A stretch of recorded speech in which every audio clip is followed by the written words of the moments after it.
Hello, this is Cityscape, a regular vodcast featuring people, places, and ideas that impact Livonia. I'm Dan West with the Livonia Chamber of Commerce. Today we visit one of Livonia's distinct retail businesses that's been in operation for 3 decades on Plymouth Road, and it attracts shoppers from all over Metro Detroit and the world.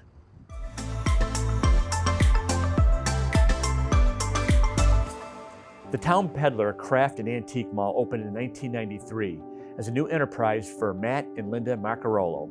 Matt from Arkansas and Linda from Michigan met while students at Belmont College in Nashville, where they studied variations of the music industry.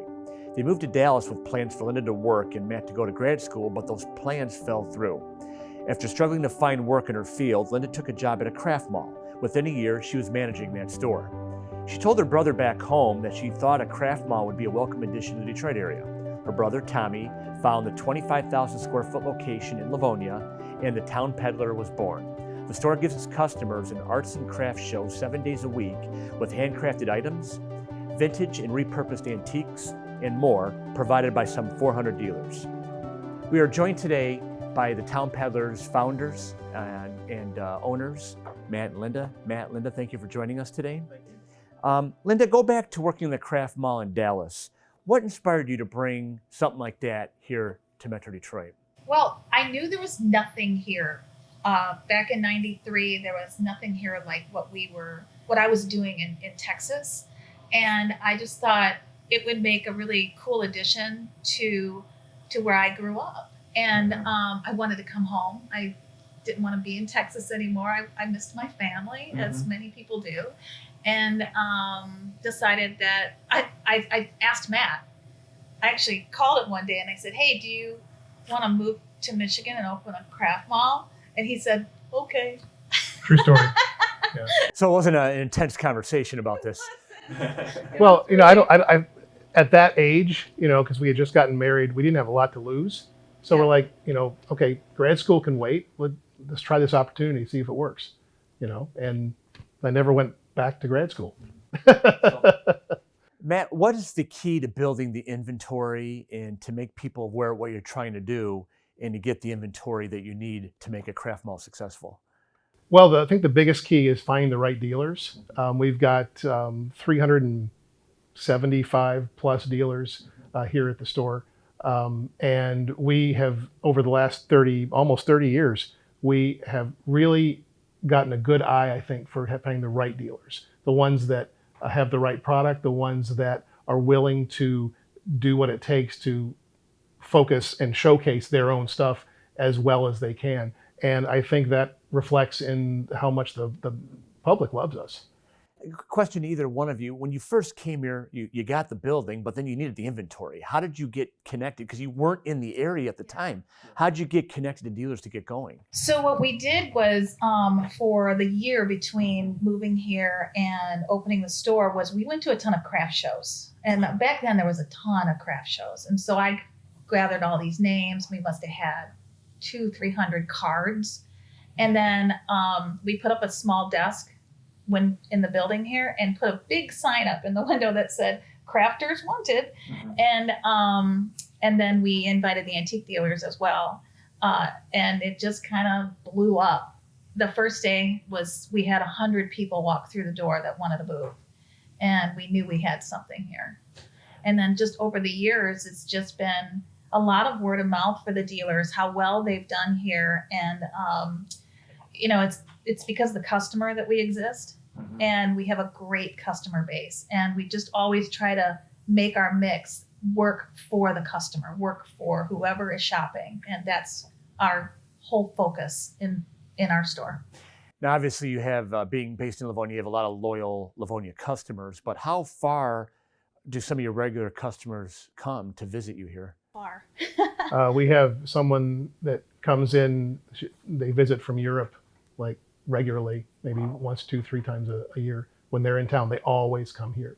And people from Canada, people from internationally, and all around the country. Most of it is here in the Southeast Michigan area, in Livonia and surrounding. But we even ship things up. I have this one lady that we ship out. One of our dealers carries shells, like seashells, and I'm regularly shipping out to her in Denver. So So you literally have a worldwide We customer really do, base yeah. We looking to do. be able to build. It's pretty cool. But yeah, most of our bread and butter is right here in Livonia, Canton, Westland. Redford is a great customer base of ours. Novi, all of the surrounding communities. That's our bread and butter, and we love them. Matt, I understand you had a busy 2021. Business was really strong for you here. What factors do you think went into the fact that you had such a successful 2021? I think the post-COVID shutdown, there's a pent-up demand for what we've been doing. And I think a lot of people that during COVID, when they were dealing with it, they couldn't go anywhere. They couldn't do the things they normally would do. Their entertainment value was, or their entertainment was here. They would come here and do things like for their home. They would get something for their home, something they haven't done for a long time. They were working on their homes or working on remodeling a room or something like that. And they'd come here for some of the pieces they would want. I think also a lot of dealers decided, got a new dealers coming in too during that time. And a lot of people decided, since I'm not working or I'm working from home and I have all this time, I'm going to try this little side gig that I've been wanting to do for a long time. And so we have a number of dealers that have been doing really well that we only just got in the last couple of years. That's an interesting point because we've heard a lot about how a lot of people the last couple of years been reassessing their lives, what to do with family, what to do with careers. Mm-hmm. You bring up the side hustle. I've heard that from other people too. People left a job and decided to just go full time into their side hustle. So if arts and craft is really a passion and a side hustle, you created an opportunity for them to really advance that. So that does make a lot of sense. After this question to both of you, you've been at this for nearly 30 years now. What do you think has been the key to the longevity and the success of the Town Peddler?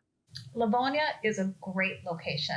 People in Livonia are amazing. We love Livonia. The city has been fantastic to us, and we've worked together as a partner, and the customer base here is just amazing.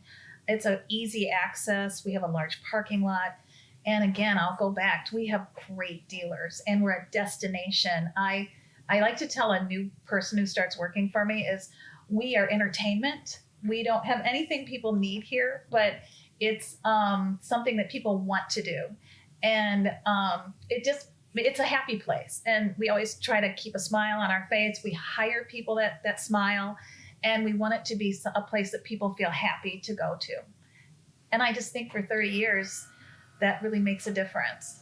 So anything to add, Matt?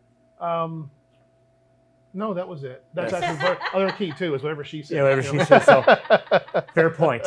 Fair point. So, I thank both of you for your time. Congratulations on 30 years of success. Thank you. You truly came from a humble start to bring a new idea right here. And it's great that it's worked out for you guys these last 3 decades. So I thank both of you for your time and talking to us today. And that's all the time we have for Cityscape today. We thank everybody for watching, and we'll see you around next time.